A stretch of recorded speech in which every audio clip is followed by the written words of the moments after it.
사회 초년생 분들은 코스트 에버리지 효과를 좀 누리시기 위해서 정액 투자 방법이 저는 제일 좋다고 생각하는데요. 만약에 조선산업, 철강산업 같은 거에 젊은 분들이 투자한다고 하면 저는 말리고 싶어요. 제가 젊었을 때 빨리 주식 투자에 성공했던 건 주식은 건설주사, 건설주, 은행주사, 은행주 이랬는데 제가 건설주랑 은행주 안 사고. 팀장부 이번에 내신 책이 성장주에 관련된 책이잖아요. 네, 맞습니다. 성장주가 뭔지 설명해 주실 수 있나요? 성장주는 바로 여러분들이라고 생각하시면 돼요. 왜냐면 우리 라이프 사이클 있잖아요. 네네. BCG라고 보스턴 컨설팅 그룹에서 기업의 라이프 사이클을 4가지로 나눴거든요. 네. 근데 그 사람의 라이프 사이클하고 비슷해요. 사람도 태어나면 퀘스천이죠. 이 사람이 운동선수가 될지, 연예인이 될지, 35만 유튜버가 될지. 초등학교 때 아셨나요? 모르잖아요. 네네. 퀘스천입니다. 기업도 마찬가지. 네네. 성장 기업은 지금 당장은 큰 수익이 안 나는데 네네. 앞으로의 발전 가능성이 무궁한 회사를 말해요. 사람으로 치면 자기개발을 해서 어떤 자격증을 딴다거나 자기개발을 해서 내가 임하고 있는 분야에 네. 최고가 되려고 노력을 한다거나 네. 지금은 아직 아무도 인정을 하지 않지만 그 영역에서 대단한 사람이 될 수 있는 거죠. 기업도 마찬가지로 지금 당장은 이익이 별로 없는데 이 기업은 한 5년 후에는 엄청난 회사가 되겠어. 마치 테슬라의 10년 전 또는 애플의 몇십 년 전을 생각하면 되는 거죠. 네. 애플이 설립됐을 때부터 이렇게 시가총액 1위 기업이 될지는 아무도 몰랐겠죠. 테슬라도 마찬가지일 것이고. 그래서 신설기업 다음에 성장기업이 있고 성장기업 다음에 이제 성숙기업, 캐시카우가 많은 현금 이익이 많이 나는 회사가 있어요. 근데 성장성은 좀 떨어지죠. 예를 들어 이 사람의 라이프 사이클로 치면 이제 한 4, 50대가 되는 거죠. 네네. 기업으로 치면 몇십 년 동안 잘 기업을 일궈서 성장은 끝났지만 계속 이익은 나고 있는. 근데 이제 그 성숙기업 다음에 이제 세태기업이에요. 산업도 세태하고 우리나라로 치면 섬유산업 같은 거죠. 과거 60, 70년대에 서울에도 의류 도매 시장이 굉장히 발전했었고 네네. 대구나 이런 데 섬유산업 단지가 있었는데 그런 산업은 사실 지금 거의 다 세태산업으로 바뀌었잖아요. 사람도 마찬가지죠. 늙고 병들고 하는 거니까. 그래서 우리가 성장주는 이런 라이프 사이클로 친다면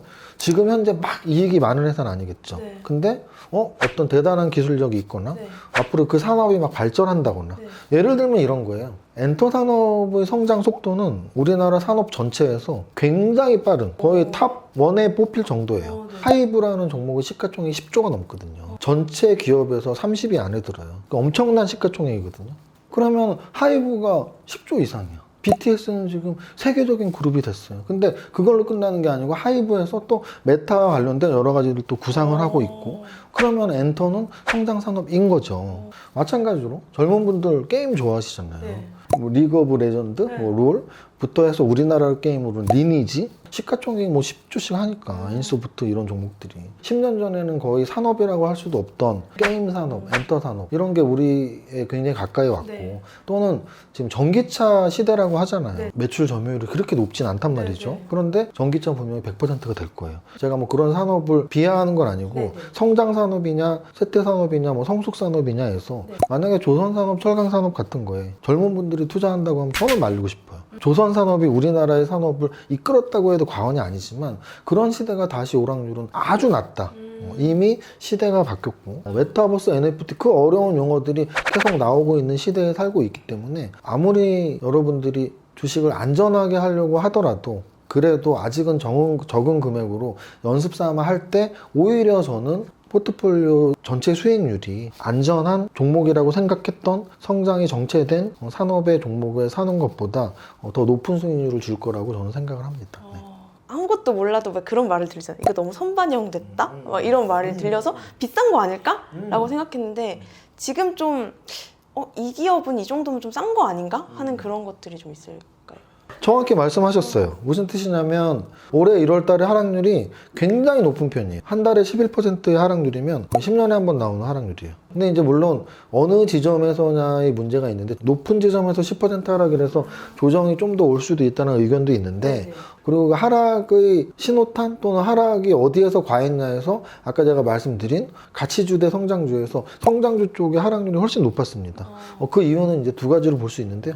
지금 하락의 원인이 미국의 금리 인상 가능성 때문이에요. 네네. 유동성이 부족해지고 금리 인상을 하면 안전자산에 또 돈을 투자하려고 하는 경향이 있고 네. 그래서 원래 금리 인상 시기에는 금 또는 달러 또는 엔화 또는 주식으로 치면 가치주 이런 게 이제 움직이니까. 네. 그러면 그럼에도 불구하고 제가 성장주를 강조하는 이유는 금리 인상 인하는 늘 있는 일이에요. 그런데 10년에 한 번, 20년에 한 번 나오는 게 있어요. 산업혁명. 4차 산업혁명이라는 가시적인 혁명들의 성과들이 계속 나오고 있거든요. 그런 것처럼 점점 자율주행의 시대가 가까이 오고 있고 로봇의 시대가 오고 있고 그래서 이런 것들은 일반적인 성장이 아닌 혁명이라고 불리우는 그 산업의 성장이기 때문에 금리 인상 시기라고 한들 관련 성장 산업이 죽을 리는 없다라는 게 제 생각입니다. 그럼 꾸준히 좀 보고 있던 그런 성장 산업들이 있다면 기회로 봐도 괜찮을 수도 있는 거예요. 네, 아무래도 몇 억씩 하시는 분들은 뭐 10종목씩 사시는 경우도 있겠죠. 근데 사회 초년생 분들은 코스트 에버리지 효과를 좀 누리시기 위해서 정액 투자 방법이 저는 제일 좋다고 생각하는데요. 나는 주식 10만 원으로 하면 뭐 할 거야? 나는 그냥 한 3천만 원 모으고 3천만 원부터 주식할 거야. 뭐 이런 분들이 있는데 아까 제가 말씀드렸지만 생각처럼 되지 않아요. 적금을 붓듯이 주식을 사면 되는데 매달 100만 원으로서 한 종목 사면 그게 적금에 넣는 것보다 더 높은 수익률을 줄 거라고 저는 말씀을 드리는 거고 코스트 에버리지 효과라는 게 무슨 뜻이냐면 나의 원가, 코스트 원가가 평균화된다. 여러분들이 주식을 할 때 제일 두려운 게 그거잖아요.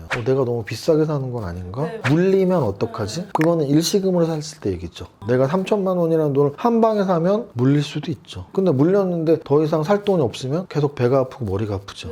그런데 아닌데 나는 매달 100만 원씩 살 건데 지수가 떨어지면 나 다음 달에 100만 원 또 들 건데 또 좋을 수도 있고 종목이 오르면 이미 들어간 게 있으니까 좋을 수도 있고 그러면 매달 100만 원을 든다고 쳤을 때 무엇을 살 것인가의 문제잖아요. 그래서 제가 아까 경험이 중요하고 공부하라는 얘기가 그거예요. 그럼 나중에 내 시드머니가 5천 되고 1억 됐을 때 더 큰 돈 벌 수 있잖아요. 그럼 지금 매달 100만 원 넣으면서 열심히 보는 거예요. 증권사 리포트도 보고 경제신문도 좀 보면서 이 종목이 좋아? 그 달에 베스트 종목을 자기 나름대로 찾는 거죠. 그거 100만 원 사시면 되잖아요. 그럼 그 다음 달엔 또 딴 종목 100만 원 사시고 그 다음 달엔 딴 종목 100만 원 사시고 그러면 나의 매입 단가가 지수 몇 포인트에 들어갔는지 평균화가 될 것이고 종목이 분산되니까 한 종목이 망하더라도 또는 그 산업이 성장하지 않더라도 다른 텐베고 종목, 텐베고는 10배가 오르는 종목인데 다른 텐베고 종목이 나올 것이고 그러면 매달 넣는 것의 장점을 내가 다 누릴 수 있고 은행 금리보다 더 높은 수익률이 나올 확률이 아주 높아지죠. 그러니까 성장 기업이라는 건 한마디로 오늘의 가치보다 미래의 가치가 높아지는 주식이에요. 마지막으로 제 채널 구독자분들에게 응원의 말 혹은 해주실 말씀 있으면 해주시면 좋을 것 같아요. 제가 얼마 전에 이런 말을 들었어요. 강연은 30대 이하들한테만 해라. 그들만 바뀌니까. 우리가 소위 꼰대라 그러죠. 저도 나이가 50이니까 50대니까 꼰대가 아니고 꼰대의 나이죠. 그러니까 여러분들이 보기 싫은 꼰대들은 어떤 사람들인가요? 생각을 바꾸지 않는 사람들, 열려있지 않는 사람들 아닌가요? 여러분들이 혹시 나는 은행에 넣는 게 낫지 주식은 사기 아니야? 무슨 자율주행이 무슨 지금 당장 오겠어? 그렇게 생각을 안 바꾸는 게 바로 꼰대 마인드 아닐까요? 제가 젊었을 때 좀 빨리 부자가 되고 빨리 주식 투자에 성공했던 건 그 당시에 벤처기업 열풍이라는 게 있었는데요. 제 주변에 저보다 한 10년 선배들이 주식은 건설주사 건설주, 은행주사 은행주 이랬는데 제가 건설주랑 은행주 안 사고 인터넷 기업 발굴만 계속 했었거든요. 그래서 큰 돈을 벌었거든요. 일단 투자를 잘하는 것 중에는 부동산과 주식을 시드머니가 모이기 전에도 충분히 할 수 있다는 거 생각하시고 좀 오픈마인드로 투자도 좋게 생각하시고 이악 물고 소비도 줄이고 소득을 늘리면 여러분들이 꿈꾸는 경제적 자유를 얻지 않을까 생각해 봅니다. 화이팅! 킹짬보!